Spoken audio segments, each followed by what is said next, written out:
जलो मात्रा की वृद्धि हो गई, ये बन जलो। जलो ठीक है, क्लियर है? अब और उदाहरण की जरूरत नहीं मुझे लगता है ना? ओके, अब आगे बढ़ते हैं यण संधि पर। यण संधि और अयागी संधि दोनों में बहुत छोटा सा डिफरेंस है। अयागी संधि में य बनता है और व बनता है, और यण संधि में भी य और व बनता है, लेकिन यण संधि में य या व से पहले आधा अक्षर आता है। लिख लो बेटा, यही पहचान होती है यण संधि की और अयागी संधि में। यण संधि में य या व से पहले हमेशा कोई आधा व्यंजन आता है, आधा, यानी जिससे स्वर नहीं है, आधा व्यंजन आता है य या व से पहले। लेकिन अयागी संधि में य और व बनता है, लेकिन इनसे पहले पूरा व्यंजन आता है, आधा नहीं आता।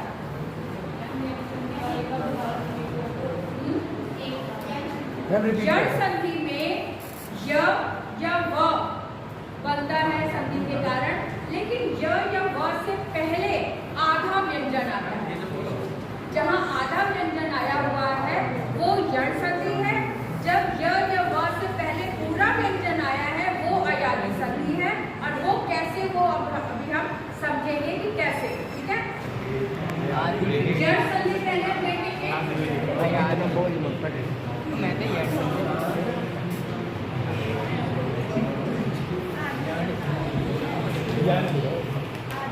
यण संधि में क्या क्या, दोनों पद में क्या क्या होता है पहले इसमें ध्यान दो। पहले पद में अगर ई आया है तो उसका या बन जाता है।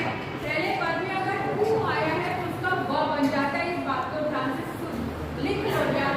दोबारा बोलिए। अगर पहले पद में ई आया है तो उसका बन जाता है य। पहले पद में अगर ई आया, उसके बाद कोई भी डिफरेंट, ई को छोड़कर कोई भी और स्वर है, जैसे ई के बाद अ आया है तो इन दोनों का बन जाएगा ये य। अगर ई के बाद ऊ आया है तो यू बन जाएगा। अगर ई के बाद बड़ा ऊ आया है तो यू बन जाएगा, बनेगा य ही। ई अगर पहले पद में ई आया है उसके बाद कोई भी और भिन्न स्वर आया, ई नहीं होना चाहिए, ई को छोड़कर कोई भी दूसरा स्वर है तो वो उसमें मात्रा बनकर इसमें लग जाता है य में। पहले पद में अगर ई आया है तो उसका या बन जाता है। पहले पद में अगर ऊ आया है तो उसका व बन जाता है। इस बात को ध्यान से सुन। लिख, पद में ई आया है तो उसका बन जाता है य। पहले पद में अगर ई आया उसके बाद कोई भी डिफरेंट, ई को छोड़कर कोई भी और स्वर है, जैसे ई के बाद अ आया है तो इन दोनों का बन जाएगा ये य। ई अगर पहले पद में ई आया है उसके बाद कोई भी और भिन्न स्वर आया, ई नहीं होना चाहिए, ई को छोड़कर कोई भी दूसरा स्वर है तो वो उसमें मात्रा बनकर इसमें लग जाता है य में।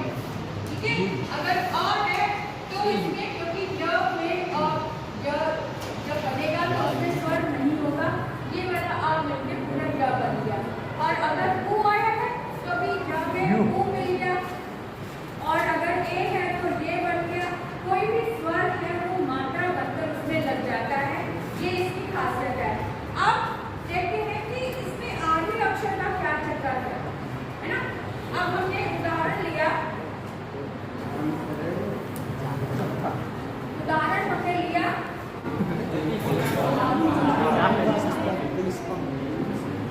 अत्याचार में ई है, इसमें क य बना, ये ध्यान रखो। और इधर आ है तो दोनों का मिलाकर बना या। ई का या बना, य में आ मिलाया तो या बना, ये इस तरह से, है ना। अब इस या को हमें इन दोनों शब्दों के बीच में जोड़ना है। अब ध्यान से देखो कि आधा अक्षर कैसे बन रहा है। इस टी में से हमने ई निकाल लिया तो ट बचा, हल वाला ट बचा ना। तो अब ध्यान दो इधर ये बचा, और यहाँ से हमने आ निकाल लिया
अब इतनी बात क्लियर हो गई। एक उदाहरण और ले लेते हैं आधे अक्षर वाला, कौन सा? व वाला, कि व कैसे बनेगा।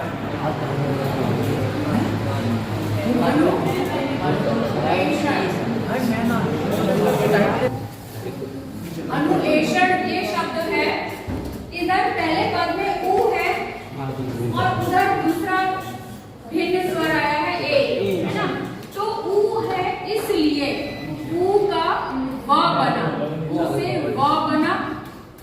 और इधर ए है तो ए का जो है ये मात्रा बन जाएगी, इसमें लग जाएगी, व में एक ही मात्रा लग गई तो वे बन गया।